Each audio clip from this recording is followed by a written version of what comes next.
بسم اللہ الرحمن الرحیم قل اوحی الی انہ استمع نفر من الجن فقالوا انا سمعنا قرآنا عجبا۔ اے نبی صلی اللہ علیہ وآلہ وسلم، کہو میری طرف وحی بھیجی گئی ہے کہ جنوں کے ایک گروہ نے غور سے سنا، پھر جا کر اپنی قوم کے لوگوں سے کہا، فقالوا انا سمعنا قرآنا عجبا، ہم نے ایک بڑا ہی عجیب قرآن سنا ہے،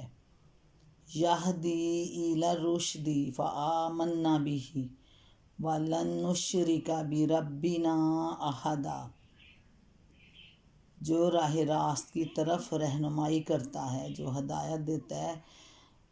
راہ راست کی، اس لیے ہم اس پر ایمان لے آئے ہیں، اور اب ہم ہرگز اپنے رب کے ساتھ کسی کو شریک نہیں کریں گے۔ اس سے معلوم ہوتا ہے کہ جن اس وقت رسول پاک صلی اللہ علیہ وآلہ وسلم کو نظر نہیں آ رہے تھے، اور آپ کو یہ معلوم نہ تھا کہ وہ قرآن سن رہے ہیں، بلکہ بعد میں وحی کے ذریعہ سے اللہ تعالیٰ نے آپ کو اس واقعے کی خبر دی۔ حضرت عبداللہ بن عباس رضی اللہ تعالیٰ عنہ بھی اس قصے کے بیان کرتے ہوئے صراحت فرماتے ہیں کہ رسول پاک صلی اللہ علیہ وآلہ وسلم نے جنوں کے سامنے قرآن نہیں پڑھا تھا، نہ آپ نے ان کو دیکھا تھا۔ مسلم، ترمذی، مسند احمد ابن جریر۔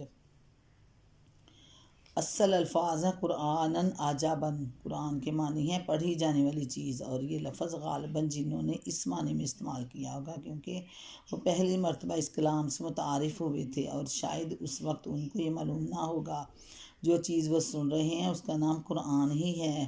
عجبہ مبالغہ کا صیغہ ہے، اور یہ لفظ عربی زبان میں بہت زیادہ حیرت انگیز چیز کے لیے بولا جاتا ہے۔ بس جنوں کے قول کا مطلب یہ ہے کہ ہم ایک ایسا کلام سن کر آئے ہیں جو اپنی زبان اور اپنے مضامین کے اعتبار سے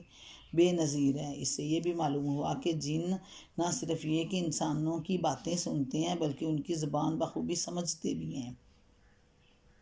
اگرچہ یہ ضروری نہیں کہ تمام جن تمام انسانی زبانیں جانتے ہوں، ممکن ہے کہ ان میں سے ایک گروہ زمین کے جس علاقے میں رہتے ہوں اسی علاقے کے لوگوں کی زبان سے وہ واقف ہوں، لیکن قرآن کے اس بیان سے بہرحال یہ ظاہر ہوتا ہے کہ جنہوں نے اس وقت قرآن سنا تھا وہ عربی زبان اتنی اچھی جانتے تھے کہ انہوں نے اس کلام کی بے مثل بلاغت کو بھی محسوس کیا اور اس کے بلند پایہ مضامین کو بھی خوب سمجھ لیا۔ اس سے کئی باتیں معلوم ہوئیں کہ ایک یہ کہ جن اللہ تعالیٰ کے وجود اور اس کے رب ہونے کے منکر نہیں ہیں، دوسرے یہ کہ ان میں بھی مشرکین پائے جاتے ہیں، اور جو مشرک انسانوں کی طرح اللہ کے ساتھ دوسروں کو خدائی میں شریک ٹھہراتے ہیں۔ چنانچہ جنوں کی یہ قوم جس کے افراد قرآن سن کر گئے تھے مشرک ہی تھی۔ تیسرے یہ کہ نبوت اور کتب آسمانی کے نزول کا سلسلہ جنوں کے ہاں جاری نہیں ہوا ہے، بلکہ ان میں سے جو جن بھی ایمان لاتے ہیں وہ انسانوں میں آنے والے انبیاء اور ان کی لائی ہوئی کتابوں پر ہی ایمان لاتے ہیں۔ یہی بات سورہ احقاف آیت نمبر 29 تا 31 سے بھی معلوم ہوتی ہے، جن میں بتایا گیا کہ وہ جنہوں نے اس وقت قرآن سنا تھا حضرت موسیٰ علیہ السلام کے پیرووں میں سے تھے، اور انہوں نے قرآن سننے کے بعد اپنی قوم کو دعوت دی تھی کہ اب جو کلام خدا کی طرف سے پچھلی کتب آسمانی کی تصدیق کرتا ہوا آیا ہے اس پر ایمان لاؤ۔ سورہ رحمان میں بھی اسی بات پر دلالت کرتی ہے، کیونکہ اس کا پورا مضمون ہی یہ ظاہر کرتا ہے کہ رسول پاک صلی اللہ علیہ وآلہ وسلم کی دعوت کے مخاطب انسان اور جن دونوں ہیں۔